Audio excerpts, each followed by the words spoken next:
Un croyant, c'est un homme qui a été doté d'un jeu de facultés spirituelles entièrement nouvelles. Un être proprement spirituel a ainsi vu le jour qui est d'une autre espèce, d'une autre nature, d'une autre création. Or, ces facultés spirituelles, grâce auxquelles seules on peut percevoir les choses de Dieu et se les approprier, elles doivent se développer, croître, grandir, pour devenir aptes un jour à un service spirituel productif. Il en est ici comme du petit enfant qui, à sa naissance, possède en germant toute cette faculté. Il ne pourra les utiliser avec profit que moyennant un développement continu, prolongé, qui se poursuivra jusqu'à la maturité. L'enfant qui grandit exerce par exemple un contrôle croissant sur sa faculté de voir ou sur sa faculté d'entendre. Et tous ces sens doivent se développer de semblables façons pour atteindre leur maximum de rendement. Qu'il s'agisse de son esprit d'observation, de sa faculté de compréhension, il y a là une loi de développement à laquelle tout son être doit obéir.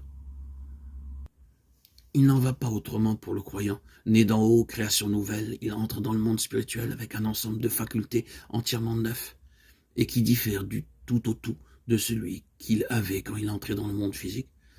Ce sont ces facultés spirituelles, ces sens spirituels qui doivent se développer si nous voulons parvenir à notre pleine croissance, capable d'accomplir un service qui soit spirituellement fécond et agréable à Dieu.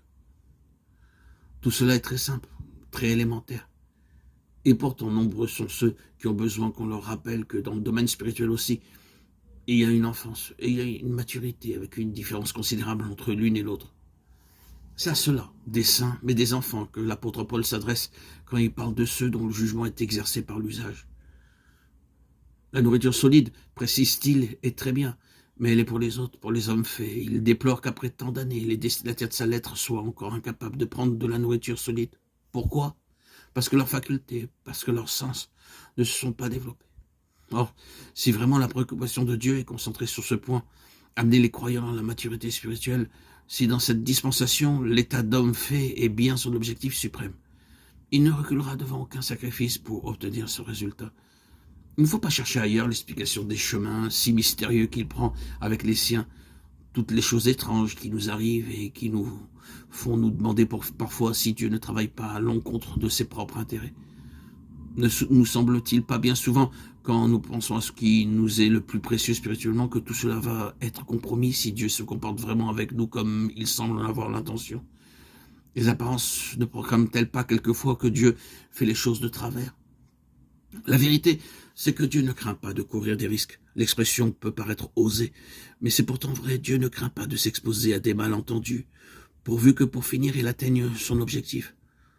Pauvres êtres limités que nous sommes, dont l'intelligence est si courte vue, qu'importe au Dieu éternel que nous nous méprenions pour un temps sur les mobiles qu'il inspire, s'il peut, en nous déconcertant, mieux parvenir à ses fins.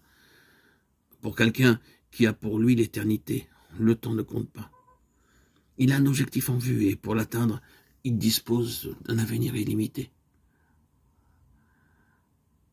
Il peut bien s'accorder de laisser sans réponse dans notre petit entendement humain les questions que soulève sa manière de faire. Ce qu'il a en vue est quelque chose d'éternel qui justifiera d'une façon éclatante tous les moyens qu'il aura mis en œuvre. Il peut donc courir le risque d'un malentendu. Ce ne sera jamais que pour un temps. Il le sait.